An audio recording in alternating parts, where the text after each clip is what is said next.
അസ്സലാമു അലൈക്കും. ജൂതന്മാരെ സംബന്ധിച്ച് അവർക്ക് വളരെയധികം പ്രധാനപ്പെട്ട ഒന്നാണ് ദി തേർഡ് ടെമ്പിൾ, അതായത് മൂന്നാമത്തെ ക്ഷേത്രമെന്ന് പറയുന്നത്.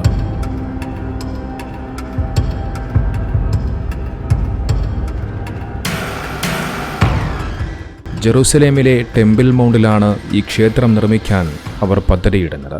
ജൂതന്മാരുടെ യഹൂദ വിശ്വാസമനുസരിച്ച് ഒന്നാമത്തെയും രണ്ടാമത്തെയും ക്ഷേത്രങ്ങൾ നിലനിന്നിരുന്ന അതേ സ്ഥലത്താണ് ഇവർ ഈ മൂന്നാമത്തെ ക്ഷേത്രവും നിർമ്മിക്കാൻ പോകുന്നത്. തേർഡ് ടെമ്പിൾ എന്ന് കേൾക്കുമ്പോൾ തന്നെ അറിയാം അത് മൂന്നാമത്തെ ക്ഷേത്രം എന്നാണല്ലോ അർത്ഥം. അങ്ങനെയാണെന്നുണ്ടെങ്കിൽ അവർക്കിതിനു മുമ്പ് 2 ക്ഷേത്രങ്ങൾ ഉണ്ടായിരുന്നു. യഹൂദമത വിശ്വാസപ്രകാരമുള്ള 2 ക്ഷേത്രങ്ങൾ നിലവിലുണ്ടായിരുന്നു. പക്ഷേ 2 ക്ഷേത്രങ്ങളും പല കാലഘട്ടങ്ങളിലായി തകർക്കപ്പെട്ടു. അതിലൊന്നാമത്തെ ക്ഷേത്രമെന്ന് പറയുന്നത് സോളമൻ ടെമ്പിൾ ആയിരുന്നു. ഇത് BCE 957 പണി കഴിപ്പിച്ചത്. ഏകദേശം 400 വർഷത്തോളം അത് നിലനിന്നിരുന്നു. BCE 586 ബാബിലോണിയൻ സൈന്യം ജെറൂസലേം നഗരം ആക്രമിച്ച സമയത്ത് ആ ഒരു ക്ഷേത്രം അവർ തകർക്കുകയാണ്. അതിനുശേഷം ബാബിലോണിയൻ അടിമത്വത്തിൽ നിന്നും തിരികെ വന്ന യഹൂദർ BCE 516 രണ്ടാമത്തെ ക്ഷേത്രം പണികഴിപ്പിക്കുകയാണ്. ഇതു പിന്നീട് ഹെറോദ് രാജാവിൻ്റെ കാലത്ത് BCE 19 വിപുലീകരിച്ചുകൊണ്ട് കൂടുതൽ മനോഹരമാക്കി മാറ്റി. പിന്നീട് ഈ ക്ഷേത്രം AD 70 റോമൻ സൈന്യം ജെറൂസലേം ആക്രമിച്ച സമയത്ത് അത് തകർക്കപ്പെടുകയാണ്. ഇതിൻ്റെ അവശേഷിപ്പുകളാണ് ജെറൂസലേമിൽ നിങ്ങൾ ചെന്നു കഴിഞ്ഞാൽ കാണാൻ കഴിയുന്ന വിലാപമതിൽ, അതായത് ദി വെസ്റ്റേൺ വാൾ എന്നറിയപ്പെടുന്നത്. എന്നാൽ ആർക്കു വേണ്ടിയാണ് ഈ ഒരു ക്ഷേത്രം നിർമ്മിക്കാൻ ജൂതന്മാർ തയ്യാറെടുക്കുന്നത്? മറ്റാർക്കു വേണ്ടിയുമല്ല. ലോകാവസാനവുമായി ബന്ധപ്പെട്ടുകൊണ്ട് നബി സല്ലല്ലാഹു അലൈഹി വസല്ലമ തങ്ങൾ പറഞ്ഞു വെച്ച ഈ ലോകം നേരിടാൻ പോകുന്ന ഏറ്റവും വലിയ ഫിത്ന എന്ന് ലോകത്തോട് വിളിച്ചു പറഞ്ഞ ആ ദജ്ജാലിനെ വരവേൽക്കാൻ വേണ്ടിയാണ് ജൂതന്മാർ ഈ ക്ഷേത്രം നിർമ്മിക്കാനായി പോകുന്നത്. നബി സല്ലല്ലാഹു അലൈഹി വസല്ലമ തങ്ങൾ പറഞ്ഞു വെച്ച ദജ്ജാൽ യഹൂദമത വിശ്വാസമനുസരിച്ച് അവർക്ക് അവരുടെ രക്ഷകനാണ്. അവരുടെ രക്ഷകനായിട്ടുള്ള അവരുടെ മിശിഹായെ അവർ കാത്തിരിക്കുകയാണ്. നോക്കൂ, ഇവിടെയാണ് നബി തങ്ങൾ പറഞ്ഞു വെച്ച ഒരു പ്രവചനം അത്ഭുതമായി മാറുന്നത്. 10,000 വരുന്ന ജൂതന്മാരുടെ അകമ്പടിയോടുകൂടിയാണ് ദജ്ജാൽ കടന്നു വരുന്നത് എന്ന് നൂറ്റാണ്ടുകൾക്ക് മുമ്പേ തന്നെ അല്ലാഹുവിൻ്റെ റസൂൽ കരീം സല്ലല്ലാഹു അലൈഹി വസല്ലമ തങ്ങൾ പറഞ്ഞത് എത്ര അത്ഭുതകരമാണ്. അത്തരത്തിൽ ദജ്ജാലിനെ വരവേൽക്കാൻ വേണ്ടി ദി തേർഡ് ടെമ്പിൾ പണിയാൻ അവരുടെ പദ്ധതികൾ നടപ്പിലായിക്കൊണ്ടിരിക്കുമ്പോഴും അതത്ര എളുപ്പമുള്ള കാര്യമല്ല. നമുക്കറിയാം, ലോക മുസ്ലിമീങ്ങളുടെ ആദ്യത്തെ ഖിബിലയായ മസ്ജിദുൽ അഖ്സയും അതോടൊപ്പം ദി ഡോം ഓഫ് ദി റോക്കും സ്ഥിതി ചെയ്യുന്ന അതേ സ്ഥലത്താണ് ഈ ജൂതന്മാർ ദജ്ജാലിനെ വരവേൽക്കാനായിട്ടുള്ള ദി തേർഡ് ടെമ്പിൾ എന്ന് പറയുന്ന ക്ഷേത്രം പണിയാൻ ഉദ്ദേശിക്കുന്നത്. അതിനാൽ തന്നെ അതത്ര നിസ്സാരമുള്ളൊരു കാര്യമല്ല. അത് ലോകത്ത് വലിയ രീതിയിൽ വലിയ സംഘർഷാവസ്ഥയ്ക്ക് കാരണമായി മാറും. അതുകൊണ്ട് തന്നെയാണ് ഈ ഒരു വിഷയത്തെ അന്താരാഷ്ട്ര സമൂഹവും ഇസ്രായേൽ ഭരണകൂടവും വലിയ രീതിയിൽ സൂക്ഷ്മതയോടുകൂടി കൈകാര്യം ചെയ്തു പോകുന്നത്. പക്ഷേ എന്നിരുന്നാൽ പോലും യഹൂദമതത്തിലെ ചില യാഥാസ്ഥിക സംഘടനകൾ ഇതിനായി കാലങ്ങളായി പരിശ്രമിക്കുന്നുണ്ട് എന്നുള്ള ഞെട്ടിപ്പിക്കുന്ന വിവരങ്ങളാണ് പുറത്തു വരുന്നത്.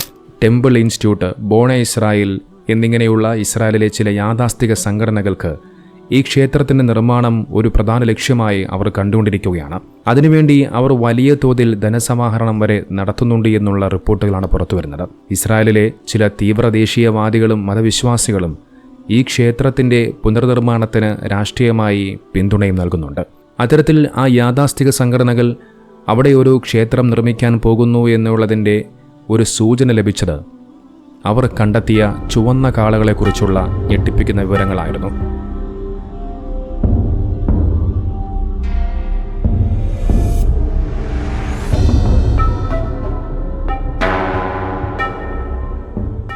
ദജ്ജാലിനെ വരവേൽക്കാൻ വേണ്ടി ഒരുക്കുന്ന ഈ ക്ഷേത്രവും ചുവന്ന കാളയും തമ്മിൽ വലിയ ബന്ധമുണ്ട്.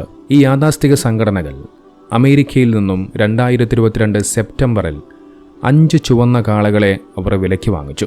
അമേരിക്കയിലെ ടെക്സാസിലെ ഒരു കർഷകൻ്റെ ഫാമിൽ നിന്നാണ് ഈ 5 കാളകളെയും അവർ വിലയ്ക്ക് വാങ്ങിച്ചത്. ആ ഒരു വാർത്ത അന്താരാഷ്ട്ര തലത്തിൽ വലിയ ചർച്ചാ വിഷയമായി മാറി. കാരണം തേർഡ് ടെമ്പിൾ നിർമ്മിക്കാൻ ഇസ്രായേലുകാർ ശ്രമിക്കുന്നുണ്ട് എന്നുള്ളതായിരുന്നു ആ വാർത്തയിൽ നിന്ന് നമുക്ക് മനസ്സിലാക്കാൻ സാധിച്ചത്. ഇസ്രായേലിലെ ടെമ്പിൾ ഇൻസ്റ്റിറ്റ്യൂട്ട്, ബോണെ ഇസ്രായേൽ തുടങ്ങിയ സംഘടനകളാണ് ഇതിനുവേണ്ടി പ്രധാനമായി മുൻകൈയെടുത്തത്. യഹൂദ ആചാരപ്രകാരമുള്ള എല്ലാ നിബന്ധനകളും പൂർണ്ണമായി പാലിക്കുന്ന ഈ കാളകളെ തേർഡ് ടെമ്പിളിൻ്റെ പുനർനിർമ്മാണവുമായി ബന്ധപ്പെട്ട ശുദ്ധീകരണ ചടങ്ങുകൾക്കായി ഉപയോഗിക്കാൻ വേണ്ടിയാണ് അവർ ലക്ഷ്യമിടുന്നത്. ഇനി എന്തിനാണ് ഈ ചുവന്ന കാളകൾ? യഹൂദമത വിശ്വാസമനുസരിച്ച് മൂന്നാമത്തെ ക്ഷേത്രം നിർമ്മിക്കുന്നതിനും അതിലേക്ക് പ്രവേശിക്കുന്നതിനും ആവശ്യമായ ശുദ്ധീകരണം നടത്തുന്നതിനും ചുവന്ന കാളയുടെ ചാരം ആവശ്യമാണ്. ഇനി ആ ചുവന്ന കാളകളാകട്ടെ അതിന് പ്രത്യേകതരം നിബന്ധനകളുമുണ്ട്. അങ്ങനെ ഏതെങ്കിലും ചുവന്ന കാളകളെ കിട്ടിയിട്ട് കാര്യമില്ല. യഹൂദമത വിശ്വാസം അനുസരിച്ച് ചില നിബന്ധനകൾ ആ കാളയ്ക്കുണ്ടാകണം. ഈ നിബന്ധനകൾ പൂർണ്ണമായും പാലിച്ചാൽ മാത്രമേ ആ കാളയെ അവരുടെ മതപരമായ ശുദ്ധീകരണ ചടങ്ങുകൾക്കായി ഉപയോഗിക്കാൻ സാധിക്കുകയുള്ളൂ. ഇനി എന്തൊക്കെയാണ് ആ നിബന്ധനകളെന്ന് നോക്കാം. അതിലൊന്നാമത്തേത്, കാള ചുവപ്പ് നിറമായിരിക്കണം. ചുവപ്പ് നിറമെന്ന് പറയുമ്പോൾ പൂർണ്ണമായും ചുവപ്പ് നിറമായിരിക്കണം.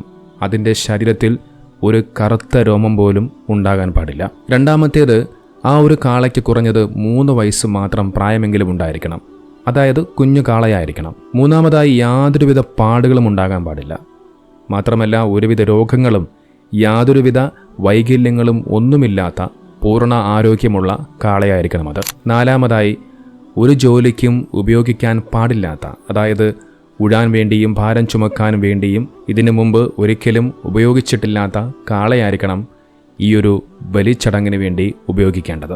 അഞ്ചാമത്തേത്, ശുദ്ധമായ ജനനമായിരിക്കണം ആ കാളയ്ക്കുണ്ടാകേണ്ടത്. പരമ്പരാഗതമായി യഹൂദ നിയമങ്ങൾ അനുസരിച്ച് പൂർണ്ണമായും ശുദ്ധമായ സാഹചര്യങ്ങളിൽ ജനിച്ചതായിരിക്കണം ആ കാളകൾ. ഈ നിബന്ധനകളൊക്കെ പാലിക്കുന്ന ഇത്തരം കാളകളെ കണ്ടെത്തുക എന്നുള്ളത് അതത്ര എളുപ്പമുള്ളൊരു കാര്യമല്ല.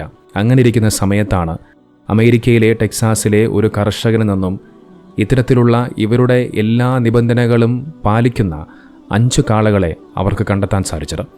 ഉടൻ തന്നെ അവർ 5 കാളകളെ ഇസ്രായേലിലേക്ക് കൊണ്ടുവരികയാണ്. അതിനുശേഷം ഈ കാളകളെ വിദഗ്ധരായ റബ്ബിമാർ പരിശോധിച്ചതിന് ശേഷമാണ് ആചാരങ്ങൾക്കായി യോഗ്യമാണെന്ന് അവർ തീരുമാനിച്ചത്. ഇത്തരത്തിൽ കൊണ്ടുവരുന്ന കാളകളെ ഇവർ നിർമ്മിക്കാൻ പോകുന്ന ദി തേർഡ് ടെമ്പിൾ അതിന് പുറത്തു വെച്ചുകൊണ്ടാണ് ബലി കഴിപ്പിക്കുക. സിയോൻ മലയ്ക്ക്, അതായത് മൗണ്ട് ഓഫ് ഒലീവ്സ് അഭിമുഖമായി കിഴക്ക് ദിശയിലുള്ള ഒരു പ്രത്യേക സ്ഥലത്ത് വെച്ചാണ് ഈ ചടങ്ങ് അവർ നടത്തുക. ആ ക്ഷേത്രത്തിൽ നിന്നുള്ള വിശുദ്ധന്മാരായ പുരോഹിതന്മാരായിരിക്കും ഈ ചടങ്ങുകൾക്ക് മേൽനോട്ടം വഹിക്കുക. ഇനി കാളകളെ ബലി നൽകുന്നതിനും ഒരു പ്രത്യേക രീതിയുമുണ്ട്. വളരെയധികം ചിട്ടയോടുകൂടിയായിരിക്കും ഇവർ ഈ ചടങ്ങുകൾ നടത്തുക. ഈ ചടങ്ങിന് വേണ്ടി പ്രത്യേകമായി ഒരു പുരോഹിതനെ ഇവർ തിരഞ്ഞെടുക്കും. അതിനുശേഷം ഈ ചടങ്ങിനായി വരുന്ന ആ ഒരു പുരോഹിതനെ പ്രത്യേകമായ വിശുദ്ധ വസ്ത്രങ്ങളൊക്കെ അവർ ധരിപ്പിക്കും. അതിനുശേഷം ബലിക്കായി തയ്യാറാക്കിയ കാളയെ ഒരു പ്രത്യേക സ്ഥാനത്ത് നിർത്തുകയാണ്. പിന്നീട് ഈ കാളയെ പ്രത്യേക തരത്തിൽ അറക്കുകയും അതിനെ പിന്നീട് കത്തിച്ച് അവർ അതിനെ ചാരമാക്കി മാറ്റുകയും ചെയ്യും. അതിനായി ചില പ്രത്യേക മരകഷ്ണങ്ങളും ഈസോപ്പ് ചെടിയും ചുവന്ന കമ്പിളിയും ഒക്കെ ചേർക്കുമെന്നൊക്കെ ബൈബിളിൽ പറയുന്നുണ്ട്. അങ്ങനെ ആ കാളയുടെ ചാരം വെള്ളത്തിൽ കലർത്തി മിക്സ് ചെയ്ത് അതുപയോഗിച്ചുകൊണ്ടാണ് ഇവർ ആ ക്ഷേത്രം ശുദ്ധീകരിക്കുന്നത്. ഈ ശുദ്ധീകരണ ചടങ്ങ് മതപരമായ ആചാരങ്ങൾ പാലിക്കുന്നവർക്ക് മാത്രമേ ചെയ്യാൻ അനുവാദമുള്ളൂ എന്നുള്ളത് മനസ്സിലാക്കേണ്ടതുണ്ട്.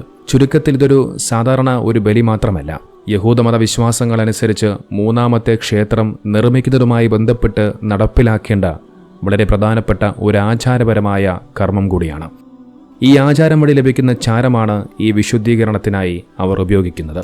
ഞാൻ നേരത്തെ സൂചിപ്പിച്ചതുപോലെ ദജ്ജാലിനെ വരവേൽക്കാൻ വേണ്ടിയാണല്ലോ യഹൂദന്മാർ ഈ ഒരു ക്ഷേത്രം നിർമ്മിക്കാനായി പദ്ധതിയിടുന്നത്. യഹൂദമത വിശ്വാസികളെ സംബന്ധിച്ച് ദജ്ജാൽ എന്ന് പറയുന്നത് യഹൂദമത വിശ്വാസമനുസരിച്ച് അവരുടെ രക്ഷകനാണ്. നമുക്ക് ഇതിലൂടെയൊക്കെ ലോകാവസാനം നമ്മളിലേക്ക് അടുത്തിരിക്കുന്നു എന്നുള്ളതാണ് നമുക്ക് മനസ്സിലാക്കാൻ കഴിയുന്നത്. അല്ലാഹുവിന്റെ റസൂൽ കരീം സല്ലല്ലാഹു അലൈഹി വസല്ലം തങ്ങൾ പറഞ്ഞു വെച്ച പ്രവചനങ്ങൾ ഈ ലോകത്ത് സത്യമായി പുലരുക തന്നെ ചെയ്യും. അല്ലാഹുവിൻ്റെ ഹബീബ് ലോകത്തോട് പറഞ്ഞു വെച്ച എത്രയെത്ര പ്രവചനങ്ങൾ പുലർന്നു കഴിഞ്ഞു, ഇനിയും പുലരാനിരിക്കുന്നു. ദജ്ജാലിൻ്റെ ഫിത്നകളെ തൊട്ട് അല്ലാഹു സുബ്ഹാനഹു വ തആല നമ്മെ എല്ലാവരെയും കാത്തുരക്ഷിക്കുമാറാകട്ടെ.